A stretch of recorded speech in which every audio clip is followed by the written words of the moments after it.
नमस्कार, मी Imran sir S C ए family या YouTube चॅनलवरती पुन्हा एकदा स्वागत करतो.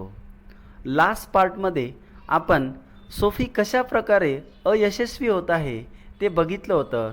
सोफीने वेगवेगळे ट्राय केलेले आहे, अटेम्प्ट केलेले आहे जेलमध्ये जाण्यासाठी, पण त्याचे जे अटेम्प्ट त्याचे प्रयत्न कशा पद्धतीने अयशस्वी ठरतात या बाबतीत आपण अभ्यास केला होता. आज आपण उर्वरित जो पोर्शन आहे तो कव्हर करूया. ओके, तर चला चालू करूया. On the opposite side of the street was a restaurant of no great pretensions. It catered to large appetites and modest purses. Its crockery and atmosphere were thick, its soup and napery thin. Into this place Sophie betook himself without challenge. At a table he sat and consumed beefsteak, flapjacks, donuts, and pie. And then he told the waiter the fact that the minutest coin and himself were total stranger. तर बघा काय होतंय आता. तर हा जो Sophie आहे, मग सोफी 2 वेळेस अयशस्वी झाल्यामुळे त्याच्या मनात जी जेलमध्ये जाण्याची, तुरुंगात जाण्याची जी एक इच्छा आहे, जे स्वप्न तो बघत आहे, तो पूर्ण केल्याशिवाय राहणार नाही. म्हणून त्याने पुन्हा एकदा तिसऱ्या वेळेस हा त्याचा तिसरा अटेम्प्ट असेल तो इथे ट्राय करतोय. आता तिसऱ्या वेळेस त्याने काय केलं, तर तो हळूहळू आता पुढे निघाला. रस्त्याने तो पुढच्या दिशेने चालायला लागला आणि त्याने बघितलं की रस्त्याच्या पलीकडे एक रेस्टॉरंट आहे. हे एक मध्यम वर्गासाठी असलेलं रेस्टॉरंट आहे. म्हणजे या रेस्टॉरंटमध्ये जे दिवसभर कष्ट करणारे लोक आहे, जे काम करतात आणि ज्यांना काम केल्यानंतर खूप सारी भूक लागते, असे लोक त्या रेस्टॉरंटमध्ये जेवतात. त्या लोकांसाठी ते रेस्टॉरंट होतं. तर सोफीने मग पूर्वी जसं लक्झरियस कॅफेमध्ये ट्राय केलं होतं, पण त्याला एंट्रीच मिळाली नव्हती. म्हणून सोफीला यावेळेस वाटलं का हे जे रेस्टॉरंट आहे यामध्ये आपल्याला एंट्री मिळेल.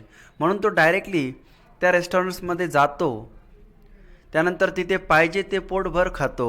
त्यांनी बरंच काही दिलेलं आहे, बीफस्टेक, फ्लॅपजॅक्स, डोनट्स, ETC असं खूप सारं तो खातो. पोट भरून जेवतो.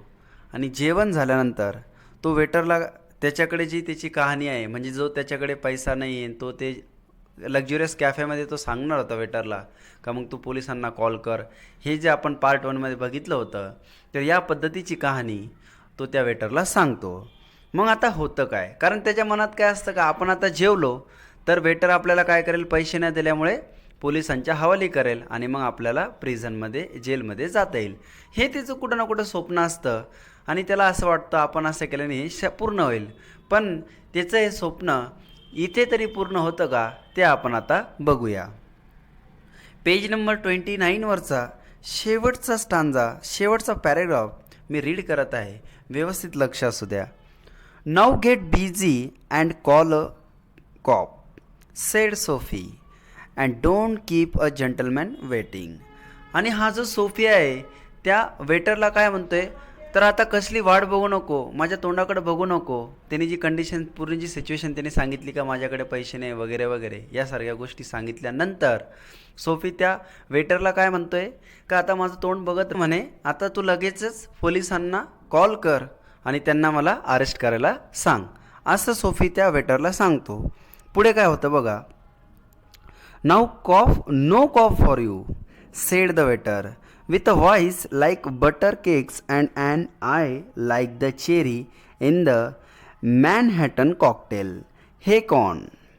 आणि हा जो वेटर आहे तर तो वेटर एकदम म्हणजे त्यांनी त्याची बघा कशा पद्धतीने त्याला पदवी दिली, एकदम बटर केक्स म्हणजे एकदम चांगल्या पद्धतीने किंवा एकदम जोकिंग पद्धतीने आपण असं म्हणू शकतो की तो वेटर एकदम हसून त्याला काय म्हणतो, कारण तुझ्यासाठी पोलीस कशाला, पोलिसांना वगैरे कॉल करायची गरज नाही म्हणे. तर पुढे काय होतं, neatly upon his left ear on the callous pavement two waiters pitched Sophie. आणि ते वेटर्स काय करता, तर सोफीला म्हणता तुझ्यासाठी काही पोलिसाची गरज नाही. आणि ते वेटर लगेचच त्या सोफीला उचलून लगेच त्यांच्या रेस्टॉरंटच्या बाहेर उचलून फेकून देतात. असा सगळा हा प्रकार होतो. आणि पुढे काय होतं बघा, he arose joint by joint as page number 30वरती आहे आपण आता. As a carpenter rule opens and dust his cloth. Arrest seemed now but an elusive dream. The island seems very far away. A policeman who stood before a drugstore two doors away laughed and walked down the street. आणि काय होतं मग, ते waiter त्याला उचलून बाहेर फेकून देता. आणि त्या वेटरचं ॲक्च्युअली म्हणजे फेकल्यानंतर त्यांना विचार करतात किंवा त्या असं त्याला सांगतात का बाबा तुझ्यासारखे तर हजारो लोक म्हणजे अनेक लोक आमच्या इथून असं जेवण करून जातात. आणि हे सारं त्यामुळे ते वेटर ते कसलाही विचार न करता त्याला बाहेर फेकून देतात. आणि मग हा सोफी आपला विचार करतो आहे. सोफीला वाटतं आहे का आपलं जे स्वप्न आहे ते पूर्ण होईल का, या सगळ्या गोष्टी आहे. कारण आता तिसऱ्या वेळेस सोफीचं जे स्वप्न आहे ते अपूर्ण राहिलं आहे. ओके, पुढे बघा. सोफी वॉज रिझाईज with a sudden fear that some dreadful enchantment had rendered him immune to arrest. He was in a state of panic, and when he came upon another policeman lounging grandly in front of a glittering theater, he caught at the immediate straw of disorderly conduct. आणि मग आता हा Sophie काय होतं, सोफीचं तर इथे या रेस्टॉरंटमध्ये स्वप्न पूर्ण होत नाही. तर सोफी थोडासा पुढे बघतो, तर पुढे एक असं एक आपण म्हणू एक पब्लिक प्लेस आहे, एक थिएटर आहे. आणि त्या थिएटरपाशी खूप सारे लोक आहे. त्यानंतर पोलिसही त्याच्या शेजारी तिथे बसलेले आहे, त्याला पोलिसही दिसत आहे. आणि आता मग सोफीच्या मनात पुन्हा एकदा चौथी आयडिया येते. कारण त्याला जेलमध्ये जायचं आहे आणि तो त्याच्यासाठी वारंवार प्रयत्न करत आहे. व्यवस्थित लक्ष द्या, हा त्याचा 4th अटेम्प्ट आहे. इथे तो काय करतो, तर इथे तो मग त्या थिएटरपाशी जाऊन असे कसं करतो बघा. इथे पुढे त्यांनी सांगितलेलं आहे, on the sidewalk Soapy began to yell drunken gibberish at the top of his harsh voice. He danced, howled, raved and otherwise disturb the six. आणि हा सोफी काय करतोय, तर मग हा सोफी त्या थिएटरपाशी जाऊन तिथे थोडासा धिंगाणा करतोय, खूप जोरजोराने आरडाओरडा करतोय. म्हणजे त्याला आपण करू ते एकदम एड्यावानी, म्हणजे जसे मेंटल व्यक्ती जो असतो तो त्या पद्धतीने करतो. म्हणजे डान्स करणं, जोरजोरात ओरडणं, गाणे म्हणणं, धिंगाणा करणं, लोकांना त्रास होईल असं एकदम कर्कश आवाज तो काढतोय. लोकांना त्रास होईल असा तो प्रयत्न करतोय. आणि त्याला असं वाटतं असं केल्यामुळे काय होईल, तर पोलीस जे आहे त्याला आता अरेस्ट करतील. पण काय होतं, तर इथे बघा, the policeman merely twirled his club, turned his back to Soapy and remarked to a citizen. आणि मग ह्या पोलिसमॅनचं लक्ष त्या सोफीकडे जातं, ते बघता. आणि ते जे पोलिसमॅन बसलेले तर त्या सोफीविषयी ते काय चर्चा करत आहे, पुढे बघा. Ties one of them yells celebrated in the goods egg they give to the Hartford college. Noisy but no harm. We have instructions to let them be. Disconsolate, Sophie stopped his unwavering racket. Would never a policeman lay hands on him? In his fancy, the island seemed an unattainable Arcadia. He buttoned his thin coat against the chilling wind. आणि काय होतं तर सोफीकडे जसं त्या दोन म्हणजे जे पोलीसवाले बसलेले ऑफिसर्स बसलेले आहे त्यांचं लक्ष जातं आणि ते मग दोघे त्या सोफीकडे बघून थोडीशी चर्चा करतात. तर ते काय म्हणताय का त्या शेजारीच तिथे एक कॉलेज आहे हार्टफोर्ड कॉलेज. तर त्यांना असं वाटतं का हा जो सोफी आहे त्या कॉलेजचाच विद्यार्थी आहे आणि त्यांना वाटतं का हा कॉलेजचे विद्यार्थी असेच इथे धिंगामस्ती करता गोंधळ घालता या अशाच पद्धतीने इथे गोंधळ घालता.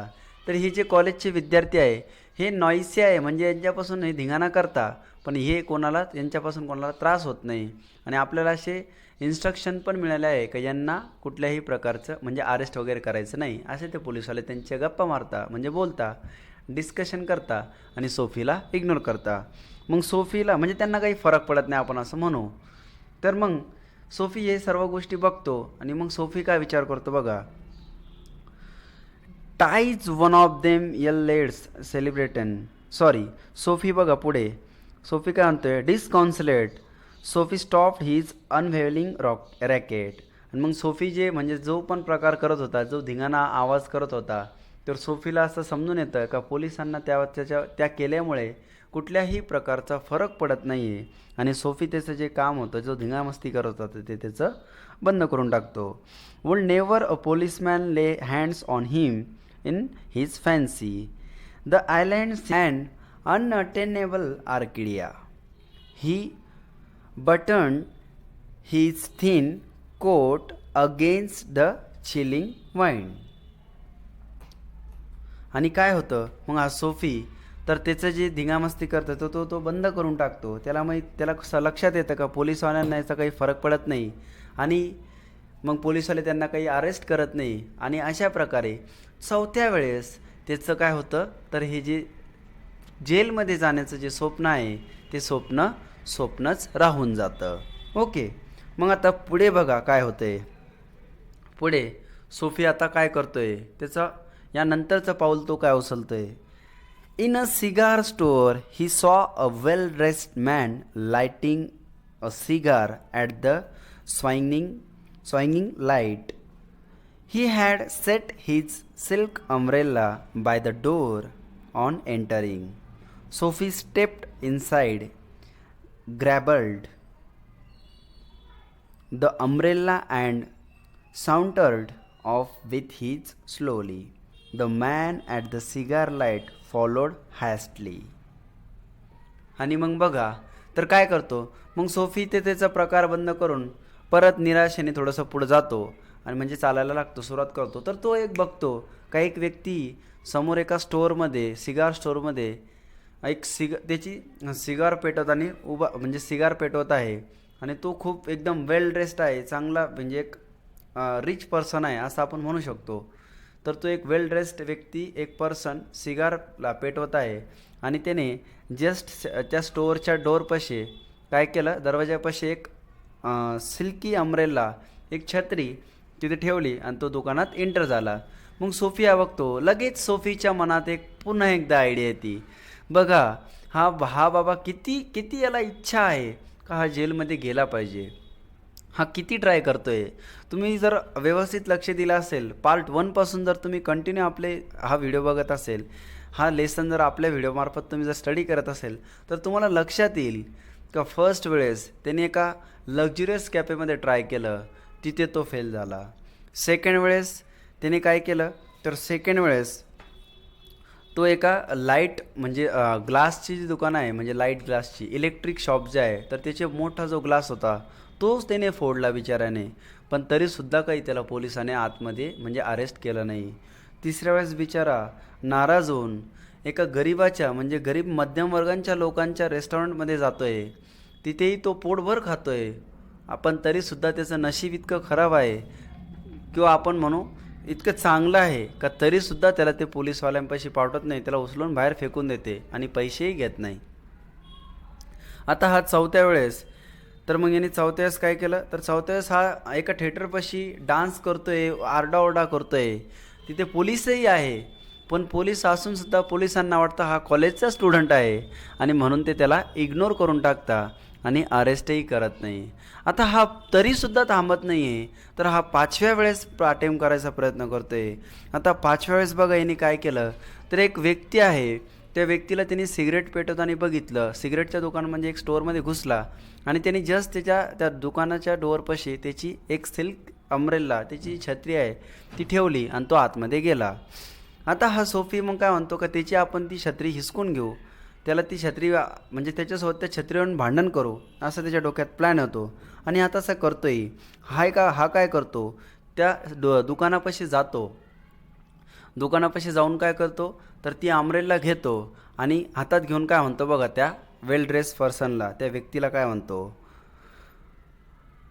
बघा, काय म्हणतोय, my umbrella, he said sternly. Of course, said the umbrella man. Well, you know how these mistakes occur if it's your umbrella. I hope you will excuse me. I picked uh, I picked it up this morning in a restaurant. If you recognize it as yours, why I hope you will.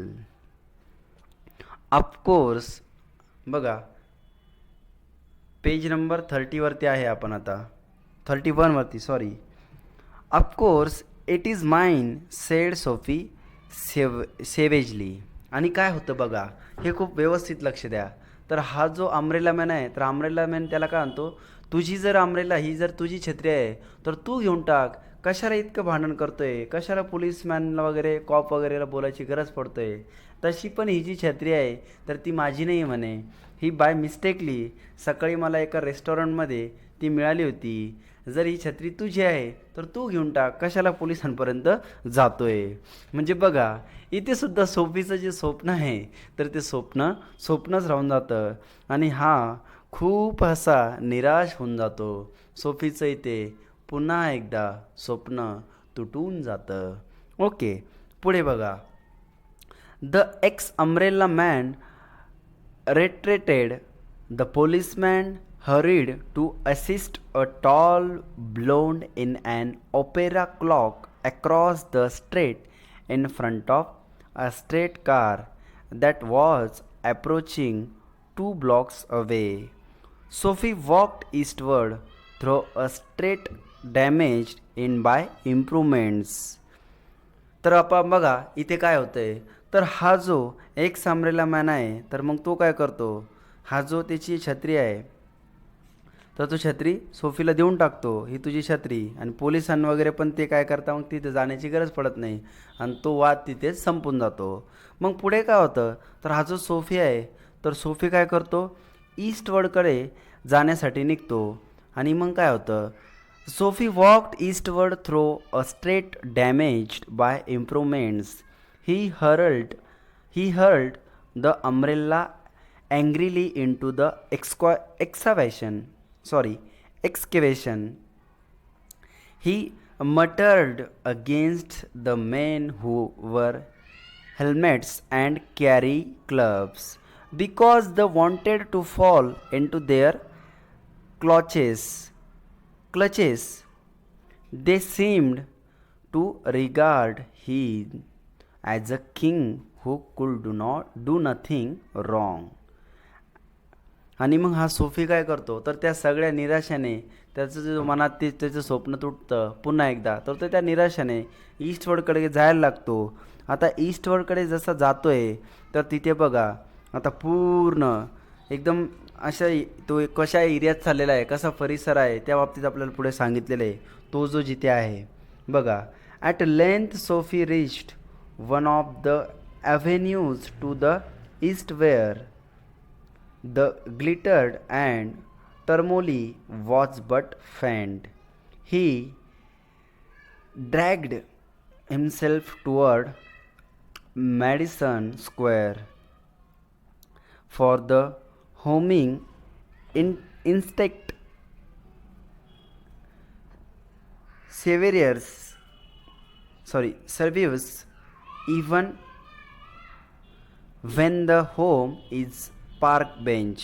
आणि बघा मग Sophie इतके सारे attempt करतो हे जे पुन्हा पुन्हा प्रयत्न करतो आणि हे सर्व स्वप्न त्याचे अपूर्णच राहून जाते, तर मग निराशाने तो काय म्हणतो का आता आपण आपल्या घराच्या दिशेने निघलं पाहिजे, असा तो त्याच्या मनात एक त्याचे विचार येतो आणि तो त्याच्या घराच्या दिशेने निघतो. आता बाळांनो, तुमच्या मनात हा विचार आला असेल का सोफीकडे तर राहायला घर नाही, मग त्याचं तो घराच्या दिशेने कसा निघाला?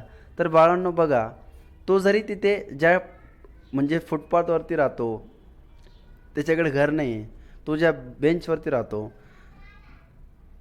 तर त्यासाठी त्याचं ते जे बेंच आहे तेच घर आहे. जरी तो बाहेर राहतो पण तो एका फिक्स त्या प्लेसवरती राहतो, म्हणून त्याला असं वाटतं की आपण आपल्या आता घराच्या दिशेने निघायला पाहिजे आणि तो निघतो. मग आता पुढे काय होतं आहे बघा. But on an unusually quiet corner Soapy came to a stand still. Here was an old church, quaint and rambling and gabbled. Through one violent stained window a soft light glowed, where the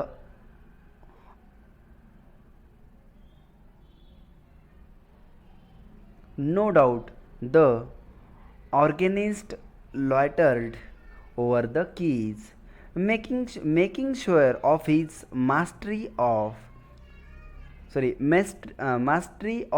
the coming Sabbath anthem. For there drifted out to Sophie your sweet music that caught and held him transfixed against the convolution of the iron fence. आणि काय होतं आहे बघा, मग हा Sophie त्याच्या घराच्या दिशेने निघलेला आहे. पुढे चालून तो एका कॉर्नरवरती जाऊन थांबतो आणि तिथे कॉर्नरवरती जाऊन थांबतो आणि अचानक त्याच्या त्या कॉर्नरवरती थांबल्यामुळे त्याच्या कानावरती काय होतं आहे बघा, पूर्ण सीन एकदम व्यवस्थित लक्ष द्या. थोडेसे शब्द याचे विचित्र आहे, पण हा जो प्रकार आहे इथे काय घडलेले आहे हे पूर्ण व्यवस्थित तुम्ही लक्ष द्या. सोफी मग त्या कॉर्नरवरती थांबतो आणि त्याच्या कानावरती असा एक मधुर असा स्वीट्स असा अँथम म्हणजे एक भावगीत, एक आवाज यायला लागतो. तो बघतो का हा आवाज कुठून येतो आहे, तो त्या आवाजाचा शोध घेतो. तर तो बघतो एक जुनं चर्च आहे. ते एक त्रिकोणी शेपचं जे चर्च असतं ते एक चर्च आहे आणि त्या चर्चमधून असा लाईट येतो आहे आणि त्या त्या एका खिडकीमधून तो आवाज सोफीच्या कानावरती पडत आहे. सोफी त्या कानावरती तो आवाज पडतोय, तर त्या आवाजाने सोफी एकदम शांत आहे. सोफीच्या एरियामध्ये उभा आहे, ज्या कॉर्नरवरती थांबलेला आहे तिथे लोकांची गर्दी नाही, अगदी शांत असं वातावरण आहे. आणि काय होतंय बघा पुढे, पुढे काय होतंय बघा.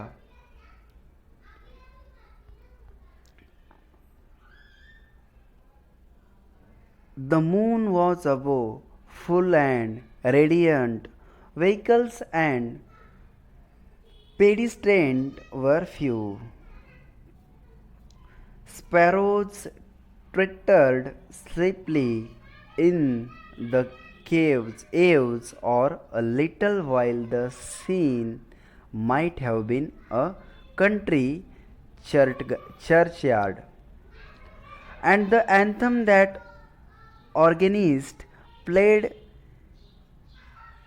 committed Sophie to the irony fence, for he had known it well in the days when his life contained such things as mothers and roses, and ambitious and friends, and immaculate thoughts and collars. आणि काय होतं आहे बघा, तर हा जो Sophie आहे जसा तो त्याच्या कानावरती तो अँथम, तो सॅबथ, ते जे सॉन्ग आहे ते त्याच्या कानावरती त्याची आवाज येत आहे, तो मधुर गीत त्याच्या कानावरती पडत आहे. ते गाण्याचे जे बोल आहे, ते शब्द आहे, ते जे एक इन्व्हायरमेंट आहे, ते जे ॲटमॉस्फिअर आहे ते क्रिएट झालेलं आहे. कारण तिथे आसपास कुठल्याही प्रकारच्या लोकांची गर्दी नाही आहे, तिथे ना गाड्याची गर्दी आहे. एकदम शांत असा तो परिसर आहे. वरती आकाशात चंद्र आहे, आकाश शांत आहे. हा परिसर एकदम मधुरमय संगीतमय असा झालेला आहे. आणि या सर्व संगीत त्याच्या जशा कानावरती पडतंय तसं तसं त्याला त्याचे पहिले दिवस आठवत आहे. त्याला आठवतंय का कसा तो त्याच्या म्हणजे आईसोबत चर्चमध्ये जायचा लहानपणी. तिथे चर्चमध्ये गेल्यानंतर त्याची जी स्वप्न होते, तो ॲम्बिशियस होता, त्याने जी स्वप्न बघितले होते. पूर्वी तो कसा होता, तो जसा आज आहे तसा तो नव्हता. जसा आज तो एक क्रिमिनल आहे, पण पूर्वी तो एक चांगला व्यक्ती होता. तो इतरांना विनाकारण त्रासही द्यायचा नाही. या सर्व ज्या गोष्टी आहे, त्याचे मित्र होते, त्याचे चांगले मित्र होते. तो इतरांसोबत चांगला वागायचा, कोणाला त्रास द्यायचा नाही. एक चांगला मुलगा होता असं आपण म्हणू शकतो. तर या सर्व गोष्टी सोफीला आता रिअलाईज होऊ लागल्या आहे. हा खूप इम्पॉर्टंट पार्ट चालू आहे बाळांनो. इथे तुम्ही व्यवस्थित लक्ष द्या. एकदम तुमचं लक्ष पूर्ण इथं असलं पाहिजे आता, कारण स्टोरीचा हा क्लायमॅक्स आहे. आणि नाहीतर तुम्हाला समजणार नाही का स्टोरी ही अचानक कशी बदलली. पुढे बघा. The conjunctions of Soapy's respective state of mind and the influences about the old church brought a sudden and wonderful change in his soul. He viewed with rising horror with pit into which he had tumbled the degraded days, unworthy desires, dead hopes, wrecked wrecked faculties, and base motives that made of his existence. आणि काय होतंय बघा, तर Sophie पूर्ण त्याचा पूर्ण जुन्या गोष्टी आहे त्या तो आठवण करतोय. तो विचार करतोय का माझ्या ह्या सर्व अपेक्षा, ह्या ज्या आशा आहे त्या कसं काय नष्ट झाल्या. ह्या ज्या गोष्टी आहे, मी इतका चांगला होतो तर अचानक मी इतके सारे वाईट काम कसे करायला लागलो. मी तर खूप छान होतो, माझ्यात हा बदल कसं काय घडला. या सर्व गोष्टीचा सोफी विचार करू लागला. त्या आवाजामुळे सोफी एकदम त्या आवाजासोबत त्या अँथमसोबत कनेक्ट झाला. आणि कनेक्ट झाल्यामुळे त्याला ह्या सर्व गोष्टी रिअलाईज होऊ लागल्या. आणि मग काय होतं आहे तर पुढे बघा. पेज नंबर 31वरचा शेवटचा पॅराग्राफ रीड करतो आहे. And also in a moment his heart responded thrillingly to his strange mood. A strong impulse moved him to. आता आपण page number 32. A strong impulse move him to battle with his desperate fact. He would pulled himself out of the mire and would make a man of himself again. आणि काय होतंय बघा, तर हा जो तो एकदम त्या सॉन्गसोबत त्या अँथमसोबत कनेक्ट झाला. तर त्याला पूर्ण त्याच्या जीवनात ज्या चुका तो करत आहे सध्याला, या पूर्ण चुका त्याच्या लक्षात येत आहे. आणि आता अचानकपणे त्याला ह्या गोष्टीचं रिअलायझेशन व्हायला लागलं आहे. तुला ह्या सगळ्या गोष्टी समजून आल्या आहे. तर त्याला वाटतंय का आपण ह्या सर्व गोष्टी का करावा, ह्या गोष्टीच्या आपण का नादी लागलेलो आहे. ह्या सगळ्या आपण सोडू शकतो, आपण एक चांगला माणूस बनू शकतो, असं त्याला आता चांगलं वाटायला लागलं आहे. There was time he was young yet he would resurrect his old eager ambitious and pursue them without flattering. आणि त्याला आता असं वाटू लागलं आहे का आपण हे जे काम करतोय हे आपण सोडू शकतो. आता सध्याला तर अजून तर आपण यंग आहे, तरुण आहेत, आपण सगळ्या ह्या गोष्टी सोडू शकतो. हे चोरी करणं, हे विनाकारण दुसऱ्याच्या वाटीला जाणं, हे भांडण करणं, ह्या ज्या गोष्टी तो आता सध्याला करत आहे, तर तो हे सगळे त्याचं काम करणं बदलू शकतो. आणि त्यापासून ते एक चांगला त्याच्यानंतर हे सगळं बदलून तो एक चांगला व्यक्ती बनू शकतो. असा पॉझिटिव्ह थॉट त्याच्या डोक्यात आता क्रिएट होत आहे, जनरेट होत आहे, असं आपण इथे म्हणू शकतो. Those solemn but sweet organ notes had set up a resolution in him. आणि जसं की मी तुम्हाला सांगितलं का त्या सॉन्गमुळे त्याच्या एकदम माइंडमध्ये एक चांगली भावना क्रिएट झाली आणि त्याला आता असं वाटतंय का आपण हे सगळं सोडून द्यायला पाहिजे आणि एक चांगला माणूस बनलं पाहिजे. Tomorrow he would go into the roaring downtown district and find work. आणि बघा, मग दुसऱ्याच दिवशी तो काय करतोय, तर रोअरिंग डाउनटाउन हा एक प्लेसचं नाव आहे न्यूयॉर्कमधलं. तिथे तो जातो आणि कामाचा शोध घेतो, काम शोधण्यासाठी सुरुवात करतो. A fur importer a fur importer had once offered him a place as a driver. He would be somebody in the world. He would. आणि बघा, तर काय होतं, तर हे जे फर इम्पोर्टर आहे, फर इम्पोर्टर म्हणजे काय, ते एक जे उलनचे कपडे असते, तर उलनचे कपडे बनवण्यासाठी जे प्राण्यांची कातडी लागती, तर त्या प्राण्यांच्या कातडी इम्पोर्ट करणारे जे बिझनेसमॅन असतात, म्हणजे ते जे बिझनेसमॅन असतात ते लोक, तर त्यापैकी एक व्यक्ती त्याला काय करतो, तर ड्रायव्हरची नोकरी ऑफर करतो. आणि बघा, तो किती छान पद्धतीने म्हणतोय, तो म्हणतोय he would be somebody in the world. He would, जर तुम्ही, म्हणजे त्याचं इथं म्हणणं आहे, जर तुम्ही असं प्रयत्न करशाल, म्हणजे तुम्ही जर असं म्हणशाल, किंवा जर जो कोणी प्रयत्न करतो त्याचं या जगात कोणी ना कोणी नक्की असतं. म्हणजे आपण असं म्हणू शकतो, जिसका कोई नहीं होता उसका खुदा होता है. या पद्धतीने जी म्हण आहे, ती म्हण इथे आपण लागू होती असं आपण म्हणू शकतो. आणि त्याला ती जॉब मिळतो, तो ॲज अ ड्रायव्हरची नोकरी स्वीकारतो. आता आता तुम्हाला एकदम व्यवस्थित लक्ष द्यायचं आहे, कारण कदाचित जर तुमचं लक्ष नसलं तर तुम्हाला हे कन्सेप्ट कळणारच नाही, याचा एंड समजणारच नाही. फक्त 4च ओळी आहे, पण व्यवस्थित लक्ष द्या. Soapy felt a hand laid on arm. He looked quickly around into the impassive face of a policeman. आता काय होतं आहे बघा, तर सोफीचं इतकं सगळं चांगलं व्हायला लागलं आहे, आणि सोफी जसा उभा आहे, तर मागून तो बघतो, कोणीतरी त्याच्या शोल्डरवरती, खांद्यावरती कोणीतरी हात ठेवला आणि त्याला असं त्याच्या मागून समोर येऊन उभं राहिलं. तर सोफी वरती बघतो, म्हणजे त्याच्याकडून वळून बघतो, तर काय आहे, तर एक पोलिसमॅन आहे समोर, त्याच्या पोलिसमॅन उभा आहे. आणि तो पोलिसमॅन त्याला काय म्हणतोय बघा, सोफीला, what are you doing here, asked the officer.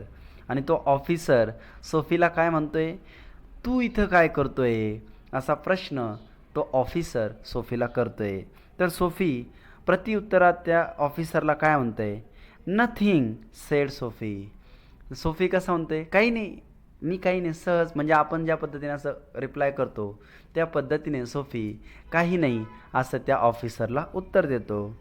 आता पुढे काय होतं बघा, then came along said the policeman. आणि हा पोलिसमॅन त्या सोफीला काय म्हणतो, का चाल माझ्यासोबत चाल, आता तू माझ्यासोबत चाल. आणि तो पोलिसमॅन सोफीला त्याच्यासोबत घेऊन जातो. दुसऱ्या दिवशी मग काय होतं बघा, 3 months on the islands sed the magistrate in the police court the next morning. आणि दुसऱ्या दिवशी सकाळी तो पोलिसमॅन जसा त्याला नेतो, तर दुसऱ्या दिवशी सकाळी त्याला तो पोलिसमॅन त्यांच्या कोर्टमध्ये त्याची उपस्थिती म्हणजे प्रेझेंट करतो. तर कोर्टमध्ये त्या सोफीला, बिचाऱ्याला, आता जो चांगला सोफी झाला आहे त्या बिचाऱ्याला 3 महिन्याची आयलँडवर जाण्याची, म्हणजे आयलँडमध्ये अरेस्ट करण्याची शिक्षा सुनावली जाते आणि त्या बिचाऱ्याला अरेस्ट केल्या जातं.